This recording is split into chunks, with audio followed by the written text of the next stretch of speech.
Welcome, thank you for joining us. Today we are making our way to the Dolphin Research Center in the Florida Keys. We're going to walk around and tour the facility and learn about what they do there. So stay tuned.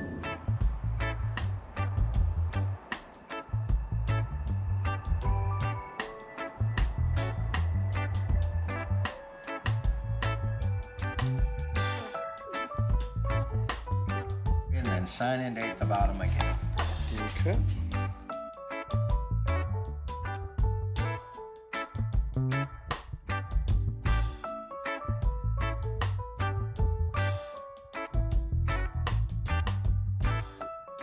Hi, thank you so much for joining us today. I'm here with Allie. She's the Media and Marketing Director for the Dolphin Research Center, and she's going to take us around and give us a tour. The way that it kind of works here is any animals that are in any kind of need, they end up here. So even though we're the Dolphin Research Center, we have birds.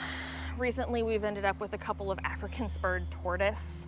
Oh, really? Yeah, it's just, so our co-founder, Mandy Rodriguez, he has the biggest heart and he'll just never turn away someone in need or an animal in need. So we end up with a lot of different species, different animal family members. You can see, so a lot of our buildings, they were just homes that were on the property, and they've all been turned into offices for the most part. So in this building, this is our medical team, also our visual communications team, so our photographers, and then at the very top is actually where our vet lives full-time with his wife and his dog Doug. Oh, so how many medical staff do you have to have on? So we are very fortunate to have a full-time veterinarian, Dr. Scott Gearhart. He is, like, quite honestly, like the expert of the field. So we're very, very fortunate. We're basically really lucky that he really wants to live in the Keys. Yeah.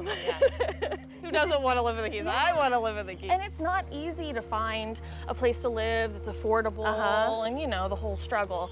So we're very fortunate that we're able to have him here, but not only here, but live here on site full-time. Yeah, if there's an emergency or something, he is right here. That's nice. And then his team, he has techs, and I mean, his team, we also have interns, so it fluctuates. But at any given time, it seems like he has at least 5 staff. So imagine doing your veterinarian internship in the Keys with dolphins. Yeah, Must and be we amazing. offer it. Must pretty be cool. amazing, yeah. You do volunteer work then? Yes, our medical department doesn't really have a lot of volunteer opportunity that I know of, but we do have 3 internships. We have a winter, a summer, and a fall internship. Yeah. Interesting. Yeah. I mean, if that's the field you're looking to go into, or really animal rescue, a lot of different paths, to be able to work with Dr. Scott would be amazing. Yeah. Big deal. Awesome. Now, how long have you been operating? So we just celebrated our 40th anniversary. Oh, I think I did see that, yeah. So 40 years. Yeah, as Dolphin Research Center. We are a nonprofit organization, which I personally really like because I feel like being a nonprofit organization, we are able to make decisions with certain priorities that are not based on profit or shareholders or things like that. That's true, yeah. So it feels to me like being a nonprofit gives us a certain level of freedom to always put animals' health, safety, welfare, their needs first. At first priority. Yeah. Where we're not having to consider, but how are we going to make up this revenue? How are we going to have this many people in and this many classes to be or programs to be done so that we have that money flow, And we're very fortunate that we are in a position where we are able to think that way. And really, we can thank our members and supporters for that because they are the ones donating who are giving us the freedom of making those decisions. Absolutely. Absolutely. Okay, great. What's this guy's name? This is Ziggy. Ziggy. Oh, I didn't even know he was behind us. Right? He's sneaky. He's huge. No, so this is Ziggy. So he's an African spurred tortoise. He's really one of the newest members of our animal family. So he used to live at a resort here locally, during COVID, that resort changed hands, and the new owners were like, I have no idea. Like, I just bought a resort. I didn't mean to buy a zoo. You know, they were like, I mean, that's fair. you know, they were like, I don't really know what's going on. Like, I don't really know how to take care of him. He doesn't really seem like he's doing like great. You know, that whole thing. Yeah. He also, so African spurred tortoise, they grow spurs that come out from the bottom of their shell up near their face. And he had one that grew abnormally. And it was impacting his neck function, essentially. Like, he could only move his neck certain amounts, certain ways. So he needed a surgery. And we have a full-time vet. So Mandy, being the incredible man that he is, basically, who just cannot turn anyone in need away, he was like, you know what? We'll take him. We'll get him the surgery that he needs. We'll give him a home. Like, we're ready to commit to this. This is another animal that tends to live a very, very long time. So he's here for life. He's here for life. He's here for life. Sherry, she's the department head of volunteer resources. And she figured out, she was like, oh, I have to stop wearing red nail polish because he thinks it's strawberries. And he'll chase your toes around. And it took a little while to figure out what he was doing. But yeah. Oh, wow. Oh, he's like, who, me? That face. Oh, he's awesome. This is our volunteer resources building, and it's our volunteer team that cares for the birds, the tortoises, a lot of our animal family. So pretty cool. A lot of the time when you volunteer at different places, you don't get to really interact with the animals much. It's a big part of volunteering here. Oh, that's awesome. Pretty proud of that. Yeah. How many volunteers do you have that's in that capacity? Oh goodness, so many at any given time. Yeah. Really? Because everyone has different commitments, right? Yeah. So some people are like, I can do this like once a month, or maybe I'm only here for half the year, or so it varies a lot. So there's people who have been volunteering for decades at this point because this is just what they like to do. Yeah. So yeah, it varies. So this is kind of where you get an idea of what's going on for the day. So this is, we have it posted in a couple places, but this is what the schedule typically looks like. So you can get an idea of the different sessions you can go to and all that's available. So it's just after 1 o'clock. So Dolphin Sea School is happening up in the front lagoon.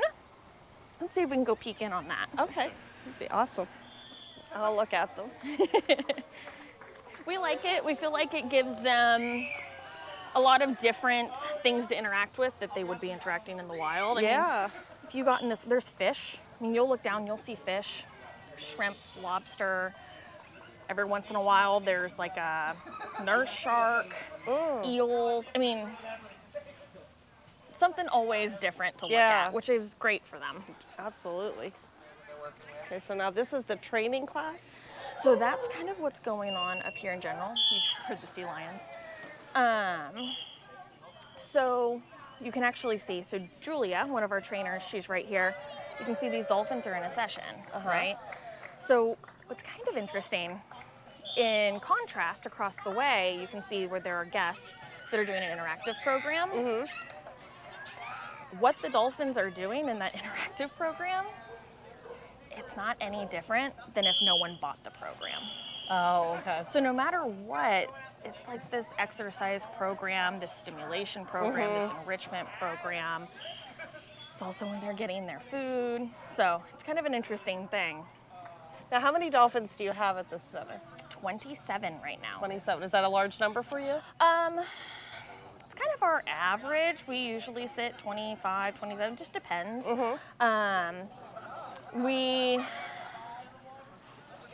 We're permitted technically, so almost like a fire code in a way, how there's a limit to how many you can have.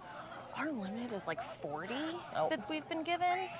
We would never, that's too many. Even just the financial responsibility. They're very expensive. Their food is very expensive. I mean, we feed them restaurant quality fish without exception. So, I mean, imagine eating like a 4-course seafood meal at a restaurant, it's expensive. Those expensive animals.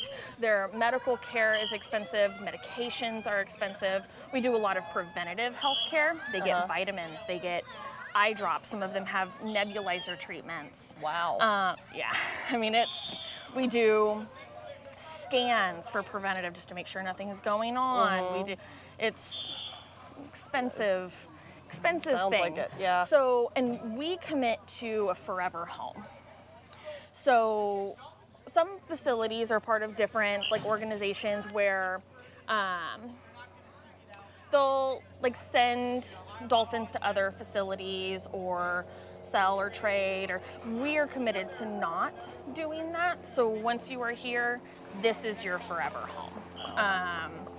We are not interested in selling or trading dolphins or anything like that. So when we take in a new animal family member, we have to consider that financial cost. Right. We are committing to decades. Right, that's what I was gonna ask. How long do they normally live? So we have, Tercy is our oldest right now. She's 51. Wow. Yeah. I didn't think they would be Right? that. Yeah. Yeah. So averages, if you're looking at average lifespan, in the wild, you're looking at early to mid 20s. If you're looking at the average in human care, you're looking at late 20s. So a little bit longer than in the wild. But obviously there are a lot of exceptions to the rule. I mean, we have Tercy, who's 51. We have Santini, who's in her 40s. Sandy, who's in his 40s. Wow. I mean, we have, I believe Marina's in her 40s. We have 5 or 6 dolphins that are over 40 years old. Now, do you see a lot of difference, like with their physicality at that age? Like, do you see a lot of difference, or is there not any? Kind of depends. So if you're looking at like the overall athletic ability, not really. You don't really see a big difference. I mean, Santini, she's like the high flyer. Really? Her jumps are insane. And she's in her 40s. Like, she's the one who, like, when our visual communications team takes pictures and she jumps, you don't even see the mangroves because she's so high in the air. You're looking, it looks like she's flying. Oh my. Yeah. But at the same time, you know, there are different things that come up, like your eyesight starts to ebb and flow, your hearing maybe, all of those different things are a factor. So Sandy, for example, he is 46, I believe now, and he's having trouble seeing. So what his trainers did, because a lot of their cues are visual, what their trainers did was they started doing cues where it's like, okay, if I touch this flipper, this is what I'm asking. If I do this, this is what, and it's all tactile. And they're pretty, they're very intelligent, right? They're going to pick up on that pretty He picks easily. up on it immediately. Yeah. And that way he can still feel like he's participating and, you know, getting all of this exercise and stimulation, and it's not just like, okay, well, he can't see anymore, Yeah. you know? Yeah. But yeah, he loves it. That's awesome. You know which dolphins these are out here right now? So I saw Summer, which she is one of the easiest to identify right off the bat. So Summer is an Atlantic spotted dolphin. Everyone else is a bottlenose dolphin. She's the one with the spots on her on her torso. I saw And that. actually, I believe she is the only Atlantic spotted dolphin in human care in the world right now. Really? Oh, wow. Oh, look how beautiful they She are. was rescued up by Clearwater. Oh, okay. And she was rehabilitated by Clearwater Aquarium, which is where, you know the famous dolphin Winter? Yeah. She had the prosthetic tail. Yeah. Okay, yeah. So they named her Summer. And she was actually rescued 4th of July. Yeah, they're, Oh, wow. look at her. You can see those little spots. Oh, yeah. Hi, how are you? Nice to meet you. You too. Thank Watch you. your stuff. I've got stuff all over. No, that's fine. Thank you so much. Oh my gosh, of course. So we've got Summer here, who's one of our rescues. So she's a spotted dolphin. Oh, so she's A gorgeous. different species than everyone else. Summer, Yeah. can you say hi? Hi. Oh. Good girl. And then she's also sitting with the 2 babies who, they're 2 years old and they act like they're 2 years old. So they're like a little bit all over each other, which is totally fine.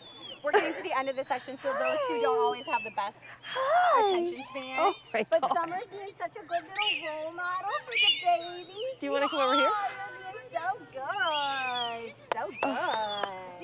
get some like back rubs to say hi? Yeah, sure. Yeah, you guys can come on down. You can kind of kneel next to me. Yeah, you can both squeeze in. Oh, this is awesome. Good, Summer. So if you both just put one hand out on the water, Summer will kind of swim under your hands, and you can give her like a nice little rub. That's perfect. And she loves the tactile rub. She really enjoys it.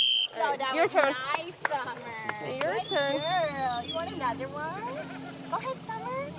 And then the babies are learning, so this is actually a good little time for them. Mo, do you want to try? Mo, you gotta give yourself some space. You gotta come over here first. She's like, no, I'll just look at you. I'm really cute. But you can put your hand up. We'll see if Bowie wants to turn. Okay, Summer, you can go again. There you go. Go ahead, Bowie. So that's one of the 2-year-olds. Oh. Very nice. Good. You did a good job, Summer.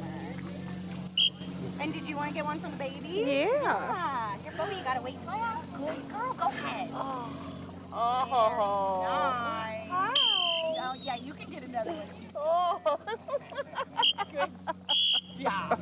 They always crack me up a lot of times with like the back rubs and stuff like that. They're almost like pushing each other out of the way because they're like, it's my turn. It's my turn. Hi. And if you want, Summer, if you hold that out, she'll like boop it for you if it's okay getting a little wet. You want to boop the camera? Get it, Summer, get it! Good job! Yeah, that was nice. Oh my God. The babies haven't seen many GoPros yet, but you can kind of hold it out to them. Bowie, you want to look at it? Bowie isn't phased by much. She might try to touch it. That's good. Good girl. Yeah, show her your cute little face. And can you show them the one little sound that you make? No, really do it. That's it. You have a big one.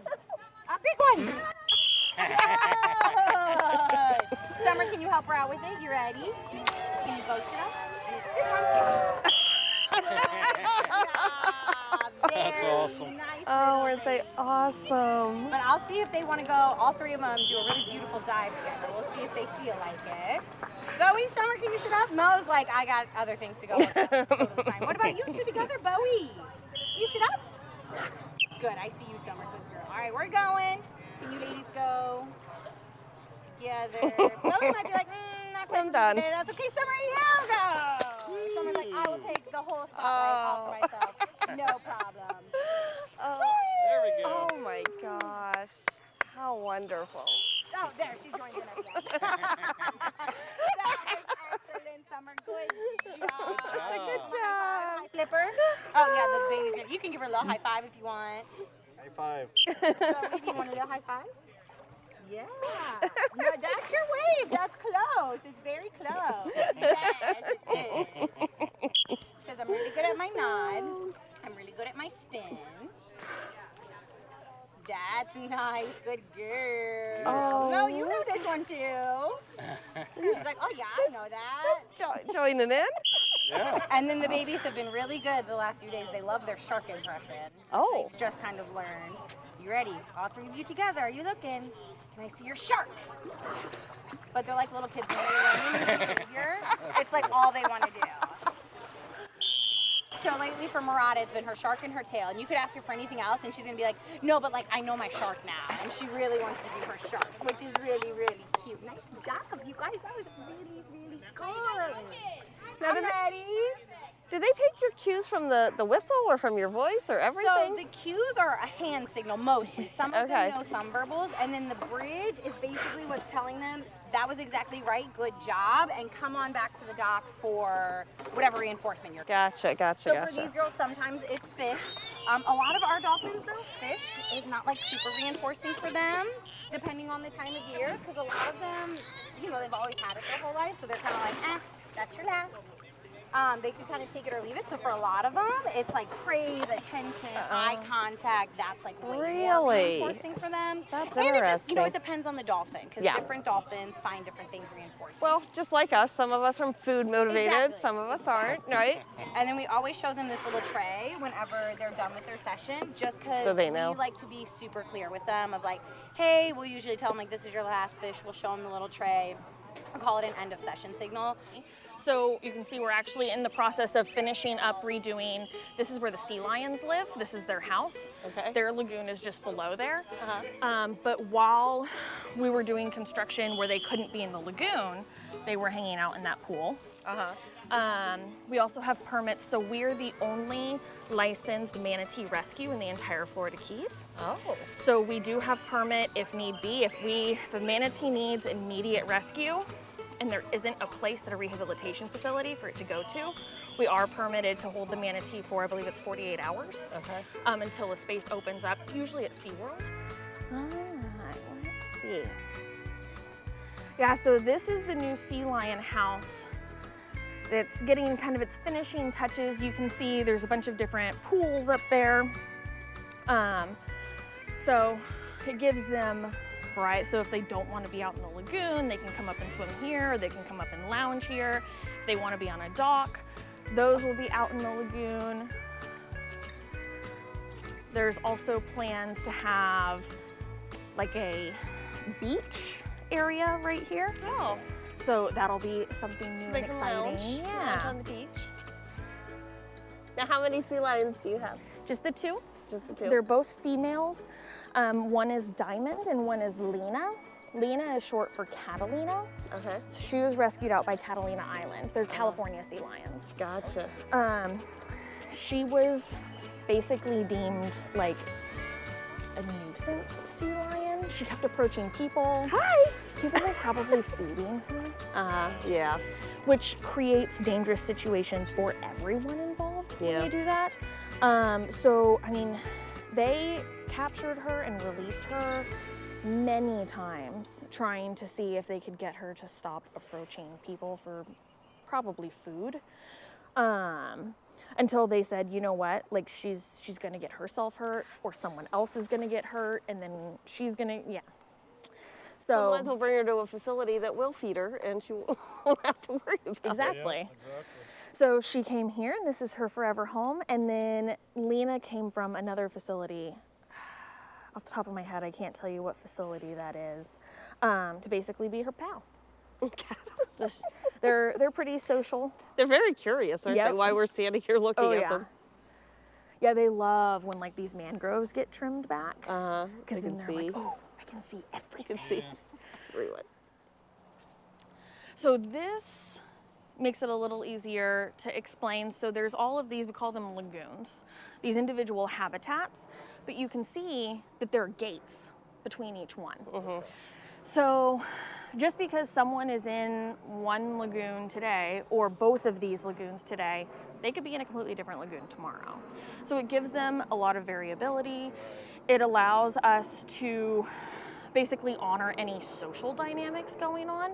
If someone's not getting along, or if someone really wants to hang out with someone else, we can make that happen. And it's just opening and closing a gate. Interesting. So do you try to like mate them or anything, or is it all like natural in their choice and what they want to do? So the boys are separate from the girls. Generally speaking, so there's this causeway in between. So there's not a gate that puts them on the other side of this walkway. We transport them if they need to go over to the other side.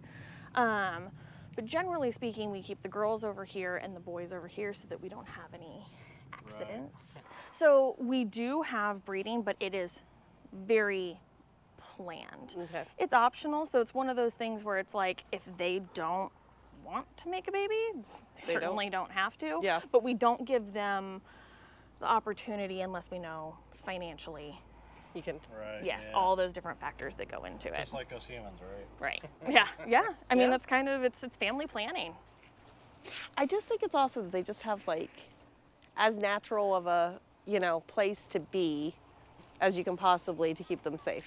Yeah, we come as close as we can to mimic their experience in the wild. And that's pod structure, that's everything. So in the wild, kind of like Julia was talking about, you're not gonna find a pod of boys and girls all in one without the boys being babies. So we wouldn't create that pod structure here. Right. So what if you take a bunch of man-made noise? Does that affect their ability to cooperate? Because that's a big conversation in the wild. All of the different barges, these shipping lanes, drilling, all of these. All the things we're interrupting. And is that affecting their ability to effectively hunt? It is. Which you would think would be like, well, duh. but you have to have the data to back it up to then make a difference. So that's where we come in. So it's really cool studies that come out of here recently. Yeah. We're very lucky, similarly to our medical team, we're very lucky to have the research team that we do, and it is an in-house research team. It's led by, so our director of research is Dr. Kelly Yakala. She's a PhD from MIT, and she has done some amazing things. That's awesome. Yeah. So we're hoping that with being able to show that all of this excess human-made noise, that needs to have some monitoring to it so that we don't continue to affect all of these different animals. Now, the ones that we're training, and they'll just kind of swim out there and have their day. They'll just do whatever dolphin things they want to do. So I think that's important to show, like they did all of that, but now they're not going to the holding tanks or anything else. They're just going to kind of hang out and have their day now. Yep. We have food truck. So this is Anchor's Cafe. They have really good like quesadillas, wraps, sandwiches, ice cream bars, all that kind of stuff. Very nice. Those are just all office buildings and equipment barn, manatee rescue equipment, all of that good stuff. This is our little aviary. So all of these birds have ended up here. You might already know parrots tend to live a very long time, to the point where they typically outlive their owner. Correct. I mean, you have parrots that can live 100 years. So unless you got this parrot at birth and also lived 100 years, it's a good chance it's gonna outlive you. Also, birds are not the easiest pets to have. There's a lot of poop. A lot of the time that poop can go far. There's a lot of cleaning involved. Feather health, skin health. There's, you know, with any pet, except they poop a lot and usually it's inside your house. So all of these parrots have been brought here because they've either outlived an owner or they were given to us by someone who just could no longer handle it. So that's how everyone ended up here. There's a few out here right now, mostly macaws. They're one of those ones that live a very long time. We also have Buck, which he's not out here right now, but you'll hear him all the time. It took me, so when I first started working here years ago, I walk along the backside of this fence to go out to the parking lot to my car, and I bring my dog to work. So you can hear when we're coming because of her collar, and not joking, I would walk by, and every day for the first like month of working here, I'd be like, who's saying that? Because I'd hear bye-bye. Oh. And I'd look around and I'd be like, no one's here. Well, thank you for coming and spending your time with us here at Dolphin Research Center today. We had a great time. As a 501c3 nonprofit, we very much appreciate your support. Please visit dolphins.org and you can see everything that we have to offer here, from programs lasting a couple of hours, a couple of minutes, or even a week.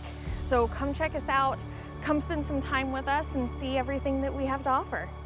Thank you so much. We appreciate the time you gave us. Thank you.